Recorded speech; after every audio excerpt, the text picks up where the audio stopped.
Dear students, in this video on thermodynamics, we will study work done in isothermal and adiabatic processes, limitations of first law of thermodynamics, second law of thermodynamics, and some numerical problems.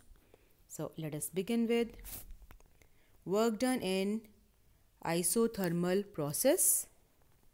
And you know that isothermal process takes place at constant temperature. So here equation for isothermal process, PV is equal to RT for 1 mole of gas. Now you know that R is universal gas constant, so it is constant. Temperature T is constant, so RT is constant. The equation becomes PV is equal to constant. Now work done is PdV, you know that. So to find out work done, we have to integrate both the sides, and integrating this right side, here you have dV. So we will have limits of volume only, initial volume V1 to final volume V2, and the value of P can be taken from this first equation, PV is equal to RT. So from PV is equal to RT, P is equal to RT upon V.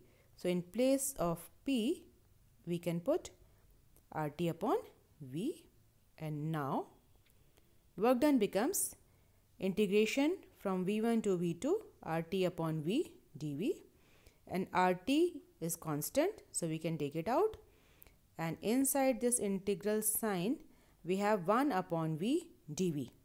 Now integration of 1 upon V dV is log V to the base E, okay, and the limits are from V1 to V2. So log V to the base E is exponential, right? So RT is common as it is, and we always take upper limit minus lower limit. So log V2, in place of V we write the upper limit, minus log V1. So in place of V we will write the lower limit, and we have a relation for log, that is log A minus log B is equal to log A upon B. We can use this relation here, and we will get log V2 upon V1, as we have got log A upon B. So the relation for work done becomes,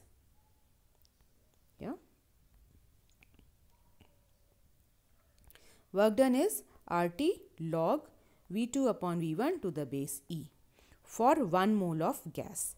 And if we have n moles, then we can multiply this by n. Now if we want the relation in terms of pressure, then we have just done the relation equation for isothermal process as PV is equal to constant. So we can write P1 V1 is equal to P2 V2, and from here just change the sides, then V2 upon V1 will be equal to P1 upon P2, reciprocal relationship, and put this in this equation, and we get another relation for work done as W is equal to RT log P1 upon P2 to the base E. So these two relations give the work done in isothermal process. Work done in adiabatic process, and you know that in adiabatic process there is no exchange of heat between the system and the surroundings. You can see in adiabatic process there is no exchange of heat between the system and the surroundings, that is dQ is equal to 0. Now using the first law of thermodynamics, that is dQ is equal to dW plus du, we can put dQ as 0. So we get dW plus du is equal to 0, or dW is equal to minus du or minus Cv dt. We know that the change in internal energy is equal to Cv dt for 1 mole of gas. So now the work done, total work done will be integration of this dW this side and integration of minus Cv dt, and since we have temperature here, So we will have limits of temperature, initial temperature T1 to final temperature T2. And from here only you can see that minus CV is constant. So we can keep minus this CV outside. So work done is minus CV integration T1 to T2 dt, and integration of dt will be only T. So minus CV into T and limits from T1 to T2. So from here work done W is equal to minus CV as it is, inside bracket upper limit minus lower limit. So upper limit is T2 minus lower limit T1, and let us adjust this negative sign inside. So we get CV is equal to T1 minus T2, or work done is equal to CV into T1 minus T2. And now we want to find out a relation for this CV. So we will take help of these two equations. Gamma is equal to Cp upon Cv, where Cp is molar specific heat at constant pressure, molar specific heat at constant volume, and Cp minus Cv is equal to R, Mayer's formula. So from here this Cp will be equal to gamma into Cv. Put that value here. So Cp is gamma into Cv minus Cv is equal to R. Take Cv common and you get gamma minus 1 inside the bracket is equal to R, or Cv is equal to R upon gamma minus 1. Just change the side and put this in equation number 1. Put this value in equation number 1 and we get the relation for work done for for adiabatic process as W is equal to R upon gamma minus 1 T1 minus T2 for 1 mole of gas. And if you have n moles, then multiply the relation by n. So relation for work done in adiabatic and isothermal processes, very important derivations. And now application of first law of thermodynamics to melting process. And you know that melting takes place at a constant temperature. So applying first law of thermodynamics, dq is equal to dw plus du. Work done is pdv, and during melting change in volume is negligible, so dv can be taken as 0. So we get dq is equal to du, or du is equal to dq, and the heat supplied is equal to ml. For melting process or fusion, the heat given is latent heat and it is equal to ml, where L is latent heat of fusion. So we can say that all the heat given is used in increasing the internal energy of the system. And application of first law of thermodynamics to boiling process. Now boiling also takes place at constant temperature, but here the change in volume is large. So from first law of thermodynamics, dq is equal to dw plus du.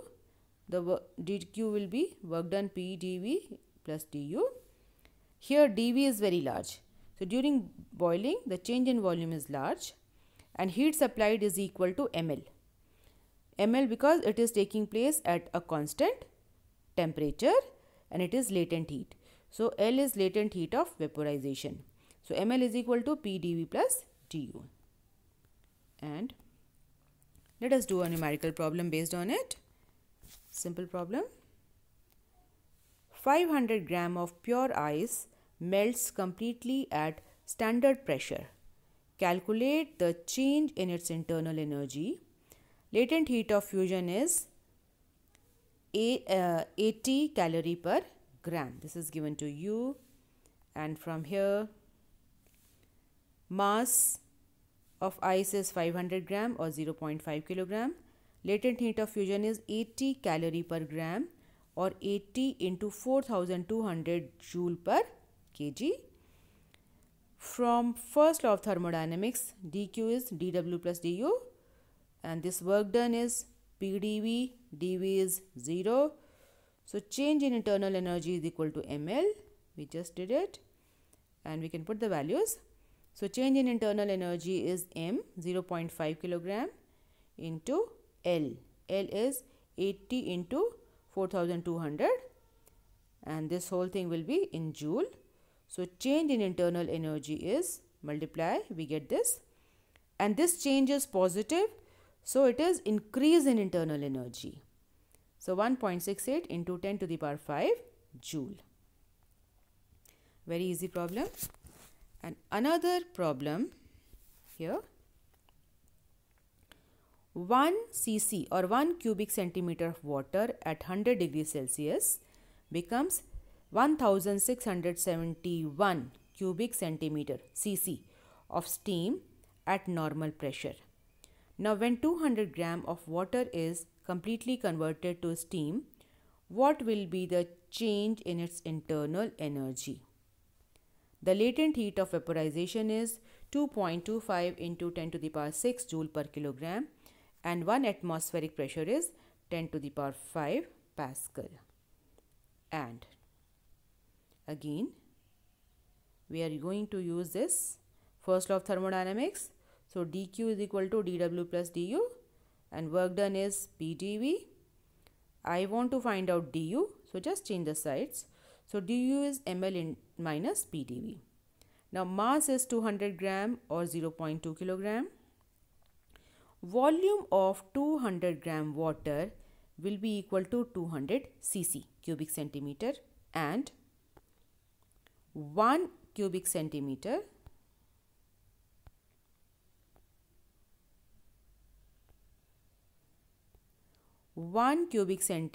is equal to 10 to the power minus 6 cubic meter. So putting all these values here, let's find out the change in internal energy du as ml. So m is 0.2, L is 2.25 into 10 to the power 6, it is given to you, minus pressure P is 10 to the power 5 Pascal given to you, into I have to find out this dV. So change in volume of 1 cc water becomes 1671 minus 1 और हमारे पास है 200 cc, so आपने 200 से multiply कर दीजिए and convert it to cubic meter by multiplying by 10 to the power minus 6 according to this relation. And from here this relation, the first one becomes 4.50 into 10 to the power 5 and here we keep 10 to the power 5 as it is, so that calculation becomes easy, and from here we get 0.034 and now just take 10 to the power 5 as common, simplify. The increase in internal energy is 4.17 into 10 to the power 5 joule. Now here the du is positive, therefore internal energy is increasing. Even though temperature is constant, temperature T is not changing, it is constant, but internal energy is increasing. And now limitations of first law of thermodynamics. So let us begin with the first limitation. The first law does not indicate the direction of flow of heat. First law can allow flow of heat from colder body to hotter body, but it is not allowed in nature. देखो first law जो है conservation of energy पर based है और इसके हिसाब से अगर हमारे पास कोई हॉटर बॉडी है 20 डिग्री सेल्सियस पर और एक कोल्ड बॉडी है 5 डिग्री सेल्सियस पर, तो कंजर्वेशन ऑफ एनर्जी है, हम यहाँ से यहाँ भी हीट ट्रांसफ़र कर सकते हैं, कोई प्रॉब्लम नहीं होनी चाहिए according to first law. But हमको पता है कि नेचर में ऐसा नहीं होता है. So first law can not explain this thing कि why it is not happening in nature. So one difference another. First law does not indicate the extent to which heat can be converted to mechanical work. First law can allow 100% of heat to convert to mechanical work, but it is not allowed in nature. Now just try to understand it this way. See, when you rub your palms get heated. अपने हाथ को रगड़ेंगे तो आपके हाथ जो हैं गर्म हो जाते हैं. So all the work gets converted to heat energy, right? But opposite does not happen. When heat is converted to work, then all the heat is not converted to work. Some heat is always wasted. And this is the nature. Now, according to first law, अगर सारी की सारी heat को भी work में convert कर देंगे तो कोई प्रॉब्लम नहीं होना चाहिए. But it is not happening in nature. So first law can not explain this concept also, this phenomena also. And to do so, we have second law of thermodynamics. So it has two statements. The first one is Kelvin-Planck statement. Now, no process is possible whose sole result is the absorption of heat from a reservoir and complete conversion to mechanical work. मतलब ये कह रहे हैं कि ये possible नहीं है कि आप किसी भी रिजर्वॉयर से आप हीट निकाल के और उसको पूरा का पूरा वर्क में कन्वर्ट कर दें. ये पॉसिबल नहीं है. हमारे पास ऐसा कोई इंजन नहीं हो सकता है. 100% heat can not be converted to mechanical work. A part of it is always rejected to the sink.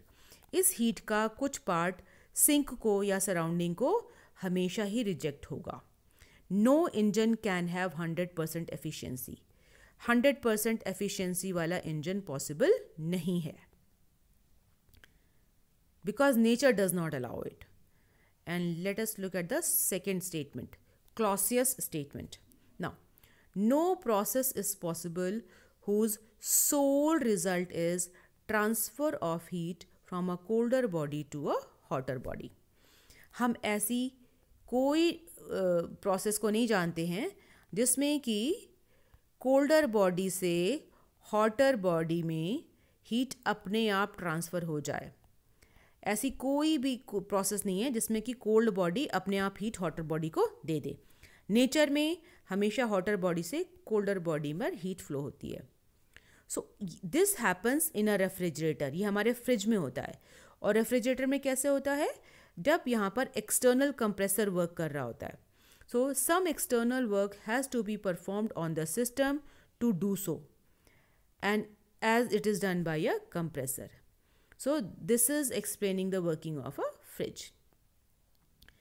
और ये नेचर का अपना रूल है कि हीट हमेशा हायर टेम्परेचर से लोअर टेम्परेचर में फ्लो होती है. Now these two laws they have different statements, but they both are equivalent and they mean the same.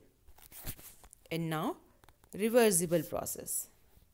Now, reversible, as the name suggests, ये कोई भी हम प्रोसेस कर रहे हैं किसी भी सिस्टम पे, and if supposing it is expanding like this, तो इसको हम वापस अगर इनिशियल स्टेट में लाना चाहें और ये अपनी उसी प्रेशर, वॉल्यूम और टेम्परेचर वाली स्टेट से वापस जाए, जिस स्टेट से आई है उसी स्टेट से वापस जाए हर स्टेप पर, तब हम उसको रिवर्सिबल प्रोसेस कहेंगे. Let's see how we write it. Any process which can be made to proceed in reverse direction by variations in its conditions such that any change occurring in any part of the direct process is exactly reversed in the corresponding part of reverse process. It is called reversible process. For example, infinitely slow compression and expansion of an ideal gas at constant temperature. So, ये in reality no process is 100% reversible, but if we have ideal gas which is compressed or expanded extremely slowly, infinitely slowly at constant temperature, then it will be a reversible process. And necessary conditions for reversible process. First one, the process must be quasi-static. ये जो हम कह रहे हैं इसी को quasi-static कहते हैं.